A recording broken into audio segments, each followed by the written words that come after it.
민항기를 이용한 취재에는 많은 불평과 우여곡절이 따랐습니다. 세계 최대 언론인 단체인 국제기자연맹도 한국 정부를 비판했습니다. 순방 외교를 국제사회의 비난으로 덮어버린 셈입니다. 대통령의 그 헌법 수호 그 책임의 일환으로서 부득이한 조치였다고. MBC가 뭘 악의적으로 했다는 거죠? 뭐가 악의적이에요? 언론 자유를 해치는 가장 위험한 행태입니다. 영부인 자신이 주피사체로서 14살이나 된 청소년을 마치 갓난아기 끌어안듯 윤 대통령이 국정운영을 잘하고 있다는 평가는 29%로 해당 조사에서 한 달 반 만에 20%대로 다시 떨어졌습니다.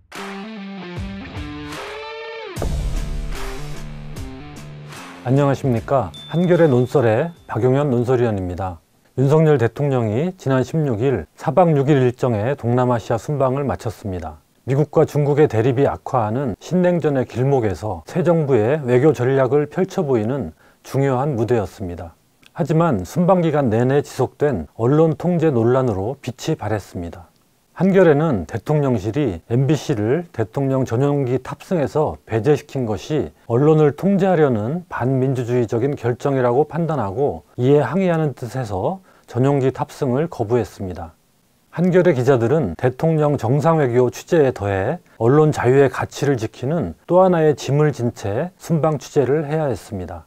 대통령실은 전용기 탑승 배제를 두고 취재 편의를 제공하지 않은 것일 뿐 취재 방해는 아니다라고 주장했습니다. MBC를 배제한 거는 다른 언론 길들이기 한 거 아닙니까? 같이 좋게 생각합시다. 같이 좋은 쪽으로 생각하시면 더 좋잖아요. 하지만 민항기를 이용한 취재에는 많은 불평과 우여곡절이 따랐습니다. 출발 이틀을 앞두고 전용기 배제 발표가 나오는 바람에 한겨레 취재진은 급히 민항기 항공권을 구해야 했고 취재 일정을 맞추려면 전용기보다 하루 먼저 캄보디아 프놈펜으로 출발해야 했습니다. 또 프놈펜에서 인도네시아 발리로 이동할 때는 직항 노선이 없어 싱가포르를 경유했습니다.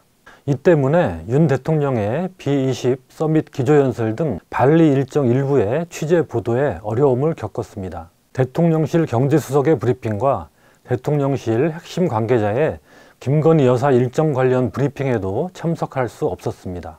한겨레 기자는 질문할 기회를 잃은 것입니다. 귀국길에도 민항기를 이용하다 보니 하루가 더 걸렸습니다. 결국 4박 6일 순방 취재에 6박 8일이 소요됐습니다. 언론사는 대통령 전용기에 비용 전액을 지불하고 탑승합니다. 전용기 탑승은 대통령이 언론에 베푸는 시혜가 아니라 국민의 알 권리를 보장하기 위해 언론에게 부여된 책무이자 권리인 것입니다. 국내 기자단체, 발행인단체 등이 대통령실 행태를 일제히 비판하고 나선 이유입니다. 지난 15일에는 전 세계 140여 개국, 180여 개 매체 소속 언론인이 가입한 세계 최대 언론인 단체인 국제기자연맹도 한국 정부를 비판했습니다. 연맹은 한국은 민주주의와 언론 자유를 수호해온 자랑스러운 역사를 갖고 있다며 MBC에 대한 윤 대통령의 계속된 공세는 위험한 선례를 남기는 것이라고 밝혔습니다. 국격이 추락하고 있습니다. 순방 외교를 국제사회의 비난으로 덮어버린 셈입니다. 공직자는 늘 언론의 감시와 비판을 받아야 하는 자리입니다. 민주주의 사회의 당연한 원리입니다. 그런데 대통령이라는 최고위 공직자가 자신의 비판적인 언론에 대해 이런 식으로 보복하는 것은 자신의 공적 지위에 대한 인식조차 없음을 드러내는 행동입니다. 대통령의 이름으로 어떻게 이런 치졸하고도 반헌법적인 조처를 할 수 있는지 황당할 따름입니다. 그런데도 윤 대통령은 18일 출근길 문답에서 또 궤변을 내놓았습니다. MBC에 대한 그 전용기 탑승 배제는 우리 국가 안보의 핵심 축인 이 동맹 관계를 사실과 다른 그런 가짜 뉴스로 이간질하려고 아주 악의적인 그런 행태를 보였기 때문에 대통령의 그 헌법 수호 그 책임의 일환으로서 그런 부득이한 조치였다고 저는 생각을 하고. MBC가 뭘 악의적으로 했다는 거죠? 뭐가 악의적이에요? 헌법적 가치인 언론 자유를 훼손해놓고 오히려 헌법 수호를 운운하는 게 뻔뻔합니다. 정작 비속어 발언으로 문제를 일으킨 자신의 과오는 반성하지 않고 거의 모든 매체가 일제히 보도한 내용을 가짜뉴스라고 강변하고 있습니다. 언론 보도에 대해 정부가 심판관이 돼 가짜뉴스라고 딱지를 붙이고 이를 빌미로 취재 보도 활동을 제한하는 것이야말로 언론 자유를 해치는 가장 위험한 행태입니다. 전용기 안에서는 또 공사 구분을 못하는 윤 대통령의 모습이 포착됐습니다. 지난 14일 푸놈펜에서 발리로 향하는 전용기에서 윤 대통령은 평소 친분이 있던 기자 2명만 따로 불러 1시간 동안 대화를 나눴습니다. 수석님, 왜 두 언론사의 기자만 불렀는지 파악하셨나요? 평소 친분이 있는 기자들이라고 들었습니다. 대통령실 관계자는 해당 기자들과 평소 인연이 있어 이동 중에 편한 대화를 나눴을 뿐 취재와는 무관하다고 해명했습니다. 사적인 만남이었음을 스스로 인정한 것입니다. 비판적 언론의 기자는 탑승을 못하게 하고 개인적으로 친한 기자와는 사사로운 대화나 나누고 전용기라는 공적 공간과 취재 기자단이라는 공적 존재를 지극히 개인적 차원에서 대하고 있습니다. 제 개인적인 일입니다. 제가 뭐 취재에 응한 것도 아니고. 자, 또 공적인 공간이었는데 또 없으십니까?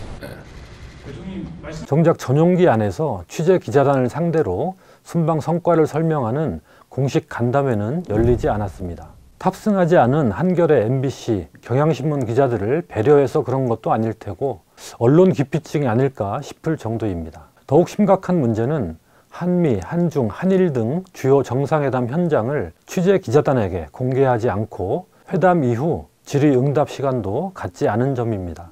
통상적으로 주요 정상회담은 시작하는 앞부분을 언론에 공개합니다. 정상 간 가벼운 인사와 대화, 현장의 분위기, 언론과의 짧은 질의응답은 회담의 성격과 의미 등을 파악하는 데 도움을 줍니다. 하지만 이번엔 전혀 그러지 않았습니다.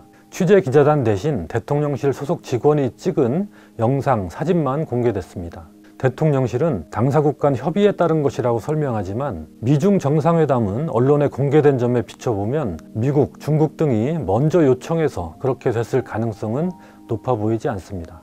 윤 대통령은 귀국 뒤 17일 열린 모하메드 빈 살만 사우디아라비아 왕세자 겸 총리와의 회담도 공개하지 않았습니다.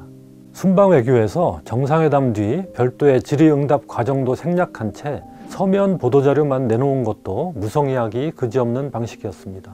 국익이 걸린 중요한 정상 외교라면 그 결과를 상세히 설명하고 언론의 질문에도 답하는 게 정상적입니다. 성과가 있다면 대통령이 직접 국민 앞에 보고하는 것을 피할 이유가 없습니다. 하지만 보도자료만 달랑 내놓고 말았다니 도대체 취재 기자단을 동행한 이유가 뭔지 궁금합니다. 이동 시간이 촉박해서 현지에서 질의응답 시간을 마련할 수 없었다면 전용기 안에서라도 할 수 있었을 텐데 그마저도 없었습니다. 기시다 후미오 일본 총리가 푸놈펜에서 발리로 이동하기 직전 자국 기자들과 만나 13분 동안 한일 정상회담 성과 등을 직접 설명했고 조 바이든 미국 대통령이 발리에서 미중 정상회담 뒤 기자회견을 생중계로 진행한 것과도 대조됩니다. 대통령의 외교 성과에 대한 설명에는 인색했던 대통령실이 김건희 여사의 행보에 대한 홍보에는 성공한 듯합니다. 대통령실이 공개한 사진들이 순방 기간 연일 화제거리로 떠올랐습니다. 윤 대통령의 외교 성과보다 김 여사의 행보가 더 주목받는 기이한 현상이 나타났습니다. 김 여사의 행보와 관련해서도 대통령실은 현장을 취재기자단에 공개하지 않고 사후 자료 제공만 하는 방식을 취했습니다. 보여주고 싶은 장면 위주로 공개하기 위한 의도가 아닐까 싶습니다. 그러다 보니 지나치게 연출된 인상도 받습니다. 특히 김 여사가 선천성 심장 질환을 앓는 캄보디아 아동과 함께 찍은 사진을 두고 논란이 일었습니다. 국제구호개발과 인도적 지원단체들의 연합체인 국제개발협력민간협의회가 마련한 아동 권리 보호를 위한 미디어 가이드라인을 보면 굶주리고 병든 아동의 이미지를 이용해 동정심을 불러일으키는 방식은 탈피해야 한다. 아동과 보호자를 무기력한 수혜자가 아니라 삶의 조건을 개선하기 위해 노력하는 능동적 주체로 묘사해야 한다 등의 원칙이 제시되어 있습니다. 김 여사가 캄보디아 아동과 찍은 사진은 이런 원칙에 맞지 않아 보입니다. 국제개발협력 청년활동가 커뮤니티인 공적인 사적 모임은 영부인 자신이 주기사체로서 14살이나 된 청소년을 마치 갓난아기 끌어안 듯한 부자연스러운 자세의 사진은 가난의 맥락이 부재한 채 어둡고 비극적인 인상을 연출했다. 비판했습니다. 윤석열 대통령의 이번 순방 외교는 한중, 한일 정상외교의 물꼬를 다시 트는 등 의미 있는 대목도 있었습니다. 하지만 중국, 러시아와 거리를 벌리며 미국, 일본의 지나치게 편향적인 외교정책을 드러낸 것이 국익을 위해 바람직한 것인지 우려하는 목소리가 나옵니다. 이는 윤 대통령이 자유라는 가치를 강조해온 것과 궤를 같이 합니다. 자유 등 가치를 공유하는 나라들과 연대를 강화하겠다는 것입니다. 이런 가치 외교를 강조하다 보면 유연하게 국익을 추구하는 이익 외교와 배치되는 결과를 가져올 것이라는 지적도 있습니다.